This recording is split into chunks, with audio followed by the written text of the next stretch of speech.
شفنا في السينما والدراما المصرية ممثلين كتير جدا لعبوا دور الشيطان، وفي منهم اللي كان متميز جدا وقدر يستخدم اللغة الجسدية وتون صوته وعمل أدوار حلوة قوي، وبرضه كان في منهم اللي أداؤه عادي وفاتر واستخدم المونوتون وعمل أداء سيء. وطبعا زي ما احنا عارفين النوعية دي من الأعمال بتلاقي نجاح كبير جدا عندنا احنا كجمهور، لأنها بمنتهى البساطة بتحكي عن الصراع الأزلي اللي بيننا وما بين قوى الشر المتمثلة في الشيطان. وطبعا زي ما احنا عارفين ان الشيطان هو العدو الاول للبشريه، فبنكون مستنيين النوعيه دي من الافلام او المسلسلات عشان نشوف الصراع ده هينتهي ازاي. بالبلدي كده عايزين الكتالوج اللي نقدر بيه نكسب ونغلب الشيطان. فيا مساء الفل عليكم في قناتكم قناه ماستر سين، انا مايكل عاطف وجاي اتكلم معاكم النهارده عن افضل واسوأ ممثل لعب دور الشيطان. بس طبعا قبل ما نتكلم مع بعض عن اي تفاصيل اوعى تنسى تعمل لايك وشير وسبسكرايب وتشترك في القناه عشان يوصلك كل حاجه جديده احنا بنعملها، وعشان تساعدني اكبر لان انا مش اكبر غير بيك انت وبدعمك انت. ومن كل قلبي حابب اشكركم على دعمكم الكبير جدا، القناه عماله تكبر بيكم وليكم. ويلا بينا بقى على طول نخش في موضوع الحلقه. بقول لك ايه يا كابتن، الفيلم ده قصه ولا مناظر؟ مناظر. احلى من الشرف مفيش.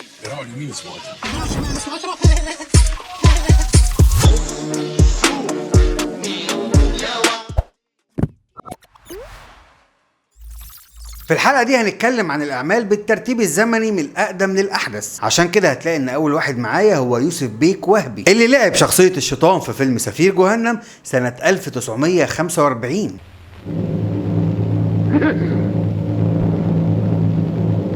واللي بالمناسبة كان في الوقت ده ستايل الشيطان اللي عمله يوسف وهبي كان متميز وفريد، وانا هنا بتكلم على مقاييس الزمن ده لانه الاداء كان مسرحي ومفتعل. اذبحك واشرب من دمك واصحاك.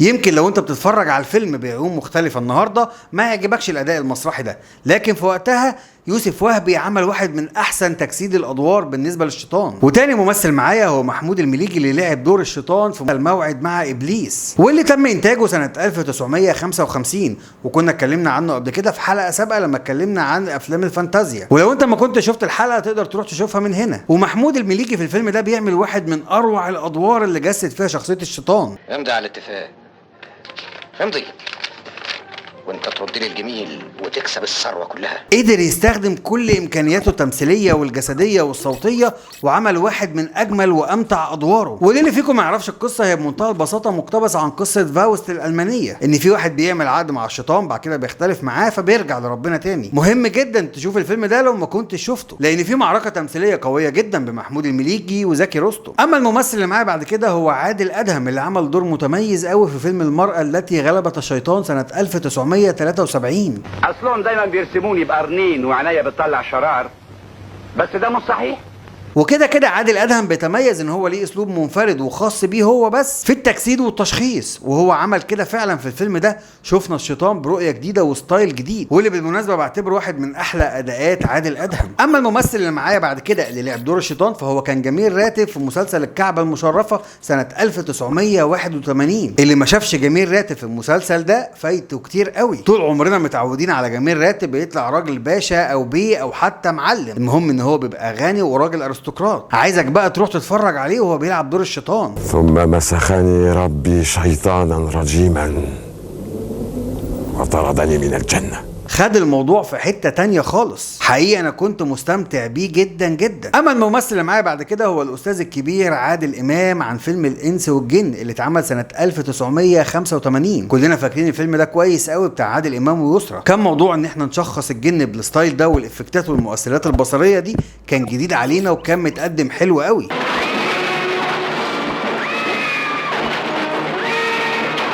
وعادل امام برضه لعبه من زاويه مختلفه، ليه هو وجهه نظر مختلفه، قدر يشتغل بعينيه وبالماسكت فيس وعمل اداء منفرد. اما بقى الممثل اللي معايا بعد كده هو اكتر واحد رعبنا واحنا صغيرين، اكتر واحد عمل لنا هستيريا واحنا اطفال وخلانا مش عارفين ننام. وانا دلوقتي بكلمكم عن فؤاد خليل اللي عمل فيلم التعويذه سنه 1987.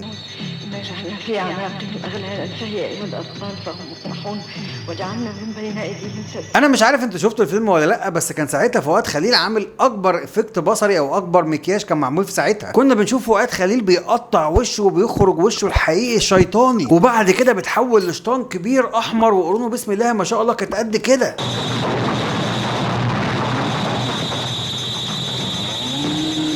حاجه كانت منتهى الرعب واحنا صغيرين. فيلم التعويذه ده انا مش قادر انساه. انا عارف ان في كتير شاف الفيلم، بس برضه متاكد ان في كتير ما شافوهوش. لو انت ما شفتوش روح اتفرج حتى على المشهد ده، بس اتفرج احنا كان قمه الابداع عندنا عامل ازاي،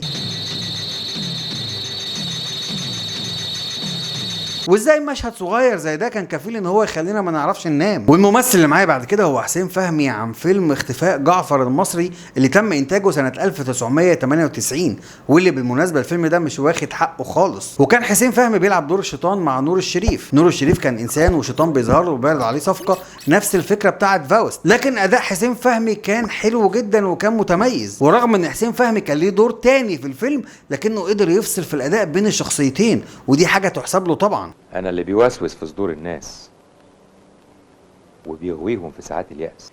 أنا الشيطان.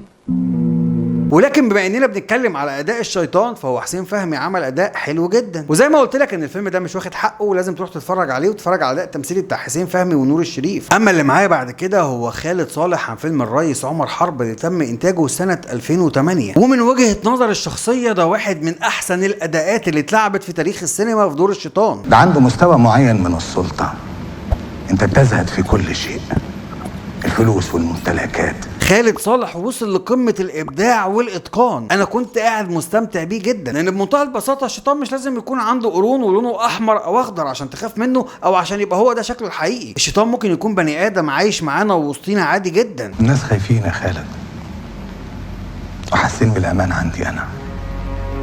ممكن يكون الشخص اللي في حياتك اللي بيحاول يسيطر عليك ويجرك في طريق مش كويس. ممكن يكون تفاصيل كتير قوي في حياتك انت بتتعرض لها. ومن وجهة نظري زي ما قلت لك ان ده واحد من احسن الادوار اللي اتلعبت وجسدت دور الشيطان. لكن ما اقدرش اقول لك ان هو الافضل، لان لسه في معايا ممثل خلاني انا مش عارف اختار مين الافضل. اوعى تقف ضد رغبات الناس، هتتعب وتتعبهم. خليك مع رغباتهم هترتاح وتريحهم. وطبعا انت هتقول لي رايك في الكومنتات مين الافضل ومين الاسوأ. الممثل اللي معايا بعد كده هو خالد الصاوي عن فيلم الفيل الازرق الجزء الاولاني اللي تم انتاجه سنه 2014. وحقيقي خالد الصاوي قدر يجسد الشخصيه بتاعت الشخص المتلبس بالشيطان حلو جدا. انا قدرت فعلا احس ان الشيطان بيتكلم عن طريقه. ده لا يمكن يكون بني ادم حقيقي، لا ده خالد الصاوي كان ملبوس بجد. اكيد انت شفت الفيلم وشفت اداءه وتعبيراته. خالد الصاوي بيعمل واحد من افضل ادواره في مسيرته. الدور ده كان متميز قوي ولايق عليه، اذا كان بقى في الاستعداد النفسي او الاستعداد الجسدي للشخصيه. لو انت فاكر هو كان حالي اقرع وعامل تاتو على دماغه، وطريقه كلامه وطريقه حركته الجسديه كانت ممتازه. بس رغم اداء خالد الصاوي المتميز ده، لكن مش هو الافضل ولا هو اللي حطني في حيره مع خالد صالح. لان اللي حطني في حيره مع اداء خالد صالح وخلاني مش عارف احكم مين الافضل هو الاستاذ يحيى الفخراني، لما عمل لنا مسلسل ونوس وجسد شخصيه الشيطان سنه 2016. ده بالنسبه لي واحد من احسن الادوار اللي اتجسد فيها شخصيه الشيطان. انا المتعلم، انا الذكي، انا الزاهد، انا المخلوق من نار. طبعا وانا صغير كنت مبهور بيوسف بيك وهبي، لكن لما كبرت شويه وبقيت اتذوق الفن بطريقه مختلفه انا بقيت معجب جدا باداء الراحل المتميز خالد صالح واداء الاستاذ يحيى الفخراني ربنا يديله طولة العمر. وبقيت قاعد هنا مش عارف احكم مين فيهم الافضل. عشان كده هسيب لك انت رايك، تقول لي رايك في الكومنتات مين فيهم الافضل. ممكن يكون الافضل حد تاني من اللي انا قلتهم او اللي لسه هقولهم، بس المهم عندي انك تشاركني رايك في الكومنتات. وبالمناسبه مسلسل ونوس هو نفس القصه ونفس الروايه بتاعه فاوست، برضه راجل بيبيع نفسه او بيكتب عقد مع الشيطان وبعد كده بيرجع لربنا في الوقت الاخير. انا غلطت غلطه واحده، هو الخطاء اللي ما بيتعلمش. عايز اقول لك ان في ناس كتير تناولت الروايه دي وكل واحد خدها وتناولها بوجهه نظره هو شخصيه. يعني يمكن انا في الفيديو وانا بتكلم معاك دلوقتي لقينا 3 4 افلام ومسلسلين متاخدين من فاوست، وكل واحد عملها برؤيه مختلفه وكل واحد عملها حلوه جدا. اللي معايا بعد كده هو يوسف الشريف اللي عمل شخصيه الشيطان في مسلسل كفر دلهاب اللي تم انتاجه سنه 2017. محدش يقدر ينكر ان يوسف الشريف واحد من اكتر الممثلين اجتهادا وبيتعب جدا عشان يجيب افكار مختلفه ومتميزه، لكن من وجهه نظري انا الشخصيه ان هو اضعف واحد عمل شخصيه الشيطان في كل الليسته بتاعتي. حتى اللي لسه ما قلتهمش هو بالنسبه لي اضعف واحد. انت اختي حبيبتي.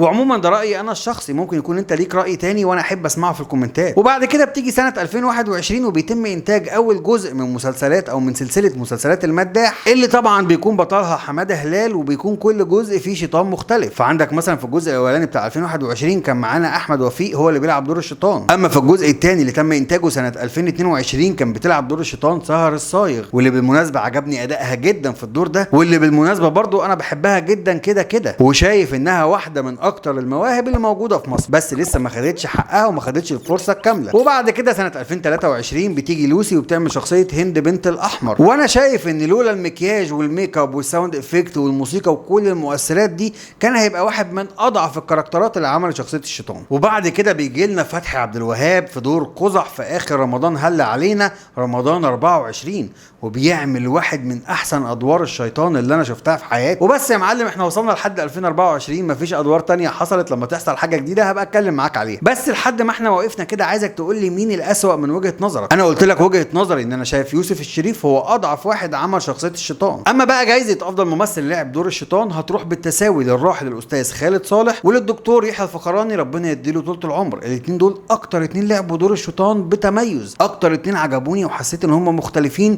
واخدينه من زاويه تانية. والنوس لبس الشيطان عبايه الصوفيه وخلاه عادي يتكلم في الدين ويعيش حياته وسطينا. اما الرئيس عمر حرب فكان عايش عن طريق الرأسمالية والحياه العمليه، كل واحد فيهم تناول الشخصيه من زاويه مختلفه. ويمكن في فيلم الرئيس عمر حرب الشيطان هو اللي كسب، لان خالد يوسف كان مايل اكتر للواقعيه، لان هو كان متوقع ان الشيطان هو اللي هيكسب الانسان. اما في مسلسل ونوس التزم بالروايه بتاعت فاوست، والانسان هو اللي كسب لما رجع لربنا تاني. وبكده نكون اتكلمنا عن كل الممثلين اللي لعبوا دور الشيطان وقلنا مين الاضعف ومين الاقوى. لو ليك راي تاني مستنيك تقول لي تحت في الكومنتات، زي ما انا مستنيك بقى تعمل لايك وشير وسبسكرايب وتشترك في القناه عشان اوصلك كل حاجه جديده احنا بنعملها، وعشان تساعدني اكبر لان انا مش اكبر غير بيك انت وبدعمك انت. شكرا ليكم واشوفكم على خير في مراجعات تاني جايه كتير.